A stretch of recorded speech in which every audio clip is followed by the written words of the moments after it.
Hello दोस्तों, good morning. मैं हूँ प्रिया वर्मा। आज हम लोग पढ़ने वाले हैं गोल्जी कॉम्प्लेक्स। इससे पहले हम लोग क्या पढ़ चुके हैं? इससे पहले हम लोगों ने सेल को पढ़ा, उसके बाद हम लोगों ने न्यूक्लियस को पढ़ा, और न्यूक्लियस को पढ़ने के बाद हम लोगों ने एंडोप्लाज्मिक रेटिकुलम को देखा, और उसके बाद हम किसे देखने वाले हैं? उसके बाद हम लोग देखने वाले हैं गोल्जी एपरेटस को। ठीक है। अब गोल्जी जो अपैरेटस है, ये क्या होता है? तो ये एक सेल ऑर्गेनल होता है। क्या होता है? सेल ऑर्गेनल होता है। जैसे कि ये सेल है, सेल में प्रेजेंट है हमारा साइटोप्लाज्म में जो है उस ढेर सारे इसके जो है वो ऑर्गेनल्स देखने को मिलते हैं। ठीक है, तो उनमें से एक हमारा आता है गोल्जी एपैरेटस। ठीक है, इसकी अगर देखें इसकी खोज किसने की, तो इसकी खोज जो है वो कैमिलो गोल्जी के द्वारा करी गई। ठीक, कब की गई? तो 1898 में। ठीक है, अब इसके बहुत सारे नेम आते हैं। ठीक है, जैसे Golgi complex, Golgi apparatus, golgisomes, dictyosomes, और उसके बाद डाल्टन कॉम्प्लेक्स, और इसे एक अच्छे से नाम से जाना जाता है जिसे ट्रॉफिक पुलिस कहते हैं। ये ट्रॉफिक पुलिस जो है, इसके फंक्शनल बेस पे इसका नाम रखा गया ट्रॉफिक पुलिस। ठीक है, अब इसकी उपस्थिति यानी कि प्रेजेंटेशन को देखें कि ये प्रेजेंट कहाँ पे होता है, तो ये सभी जो यूकैरियोटिक सेल्स होती हैं वहाँ पे ये प्रेजेंट होता है। ठीक है, बट एक्सेप्शन क्या होता है कि जो हमारे ब्लड की जो भी हमारे मैमल्स होते हैं उनमें जो ब्लड होता है आरबीसी, ठीक है, आरबीसी में ये गोल्जी कॉम्प्लेक्स अब्सेंट होता है। ठीक है, और प्रोकैरियोटिक सेल्स में भी ये अब्सेंट होता है। ठीक है, प्रोकैरियोटिक सेल्स क्या होती है? ये प्रिमिटिव टाइप की सेल्स होती हैं। ये प्रोकैरियोटिक और यूकैरियोटिक क्या होता है, इसको हम आगे आने वाले वीडियोस में देखेंगे। जब हम सारे के सारे जो सेल ऑर्गेनल्स हैं उनकी स्टडी कर लेंगे, तभी तो हमें प्रोकैरियोटिक और यूकैरियोटिक में डिफरेंस समझ में आएगा कि भाई प्रोकैरियोटिक में क्या प्रेजेंट होता है और यूकैरियोटिक में क्या अब्सेंट होता है। ठीक है, तो ये सारी जो भी कहानी है वो हम जब सेल ऑर्गेनल्स को सभी को अच्छे से समझ लेंगे तब हम इनके डिफरेंस को समझ पाएंगे। ठीक है, अब यहाँ पे हम देखते हैं पोलैरिटी ऑफ गोल्जी बॉडी। ठीक है, तो इसमें हमें दो फेज देखने को मिलती हैं, जिसमें फॉर्मिंग फेज जिसे सिस फेज या फ्रॉक्जिमल फेज या फिर आउटर फेज भी कहते हैं। जो सेकंड हमारी आती है मैचुरेशन फेज, जिसे इनर फेज, डिस्टल फेज आदि कहते हैं। ठीक है, अब इनकी शेप की बात की जाए तो इनका जो शेप होता है वो होता है फॉर्मिंग फेज का कॉन्वेक्स, और जो हमारी मैचुरेशन यानी कि ट्रांस फेज होती है उसका जो शेप होता है वो कैसा होता है? कॉनकेव टाइप्स का। ठीक है, अब इनकी प्रेजेंटेशन कैसी होती है? तो ये न्यूक्लियस की साइड प्रेजेंट होता है, और ये जो है वो सेल मेम्ब्रेन की तरफ प्रेजेंट होता है। देखो, हम इस स्ट्रक्चर में इसको बहुत अच्छे से समझ सकते हैं।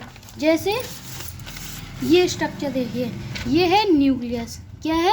ये न्यूक्लियस है। ठीक है, न्यूक्लियस की आउटर में ये है आउटर मेम्ब्रेन। आउटर मेम्ब्रेन से अटैच है क्या? Rough endoplasmic reticulum. ठीक है, इसको रफ क्यों बोला गया? क्योंकि यहाँ पे ये हमारे राइबोसोम्स देखने को मिल रहे हैं। ठीक है, अब इसके बाद हमारी स्ट्रक्चर देखने को मिल रही है गोल्जी कॉम्प्लेक्स की। ठीक है, गोल्जी कॉम्प्लेक्स में जो सिस वाला फेस होता है जो कि कॉन्वेक्स टाइप का होता है, वो किस साइड है? न्यूक्लियस की साइड। ठीक है, और जो हमारी ट्रांस फेस होती है वो किस साइड है? वो है हमारी सेल मेम्ब्रेन की तरफ, जिसका स्ट्रक्चर कैसा देखने को मिलता है? हमें कॉनकेव टाइप का देखने को मिलता है। ठीक है, अब अगर हम इसके स्ट्रक्चर की बात करें तो इसके स्ट्रक्चर में तीन संरचनाएं देखने को मिलती हैं। सबसे फर्स्ट नंबर पे आती है हमारी सिस्टर्नी। सिस्टर्नी क्या है? जो ये लॉन्ग लंबे लंबे जो ये फ्लैटेड स्ट्रक्चर यानी कि चपटे स्ट्रक्चर देखने को मिल रहे हैं। ठीक है, जो कि कैसे हैं? ट्यूब लाइक हैं। ठीक है, ये जो स्ट्रक्चर हमें देखने को मिल रहे हैं इन्हीं को हम लोग क्या कहते हैं? सिस्टर्नी कहते हैं। ठीक है, ये क्या होती है? ये गोल्जी कॉम्प्लेक्स की फंक्शनल यूनिट होती हैं। क्या होती हैं? गोल्जी कॉम्प्लेक्स की फंक्शनल यूनिट होती हैं। ठीक है, इतनी बात समझ में आई। सेकंड हमारा स्ट्रक्चर होता है, और जो ये सिस्टर्नी होते हैं ये फंक्शनल यूनिट होती हैं।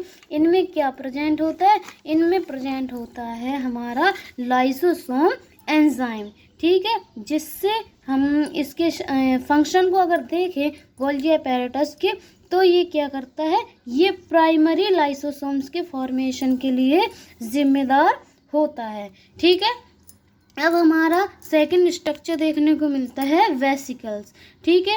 वेसिकल्स क्या होती हैं, ये जो है वो ये जो वेसिकल्स होती हैं वो ये देखो राउंड शेप, जो ओवल शेप देखने को मिल रहा है, इन्हें हम वेसिकल्स कहते हैं, ठीक है।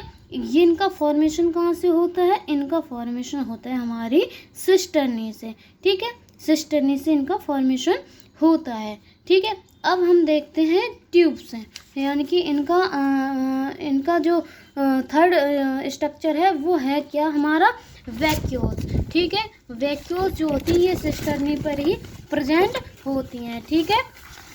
उसके बाद अगर हम और इसके और आंतरिक संरचना को मतलब और गहराई से देखें, तो जो हमारे ये वाला स्ट्रक्चर होता है, ये वाला, ठीक है, ये वाला स्ट्रक्चर, ये जो हमारे जो सिस्टर्नी है उसके अंदर वाला स्ट्रक्चर, तो इसे कहते हैं हम लोग इंट्रा सिस्टर्नल स्पेस, ठीक है। और जो सिस्टर्नी के बाहर वाला दो सिस्टर्नी के बीच का स्पेस होता है, इसे कहते हैं इंटरसिस्टर्नल स्पेस, ठीक है।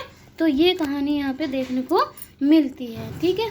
आई होप आप लोगों को इतनी बात क्लियर हुई होगी, ठीक है।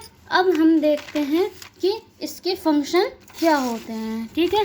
तो जो हमारा गोल्जी सोम जो गोल्जी कॉम्प्लेक्स होता है, जो गोल्जी सोम होता है, ठीक है, वो क्या है, वो उसमें एंजाइम प्रेजेंट होता है हमारा लाइसोसोम, जिसके कारण जो गोल्जी कॉम्प्लेक्स होता है वो फॉर्मेशन करता है हमारे प्राइमरी लाइसोसोम का, ठीक है।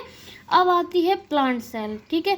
तो प्लांट सेल में गोल्जी जो कॉम्प्लेक्स होता है, गोल्जी जो बॉडी होती है, वो एंडोप्लाज्मिक रेटिकुलम के साथ मिलकर जब सेल डिवीज़न होता है तो उस समय सेल प्लेट का फॉर्मेशन करती है, ठीक है। जैसे कि ये हो गई सेल, जब सेल में एक स्टेज आती है जिसे कैरियोकाइनेसिस कहते हैं, कैरियोकाइनेसिस, ठीक है, साइटोकाइनेसिस, ठीक है। तो उसमें क्या होता है, उसमें सेल डिवाइड करती है और दो सेल में डिवाइड हो जाती है, तो उसमें बीच में जो ये सेल प्लेट बनती है, सेल प्लेट के थ्रू ही ये एक सेल से दूसरे सेल, मतलब एक सेल से दो सेल बनते हैं, ठीक है। तो उसी में ये गोल्जी बॉडी और गोल्जी कॉम्प्लेक्स जो एंडोप्लाज्मिक रेटिकुलम है, ये दोनों आपस में मिलकर सेल प्लेट का फॉर्मेशन करते हैं ताकि दो सेल बन जाएं, ठीक है। अब आती है एक्रोसोम। एक्रोसोम जो है वो क्या है, एक्रोसोम जो है एक एंजाइम होता है जो कि प्रेजेंट होता है कहाँ, किसमें, स्पर्म में, ठीक है। तो एक्रोसोम्स का फॉर्मेशन कौन करता है, गोल्जी कॉम्प्लेक्स करता है, ठीक है। उसके बाद आते हैं प्लांट में primary and secondary cell wall formation में, जो हमारे हेमीसेलुलोज और प्लस पैक्टिन, इन दोनों जो प्रोटीन्स होती हैं, इनका फॉर्मेशन में गोल्जी कॉम्प्लेक्स हेल्प करता है, ठीक है। ये वाली कहानी यहाँ पे देखने को मिलती है और ये सहायता करता है प्रोटीन के ट्रांसफ़र में।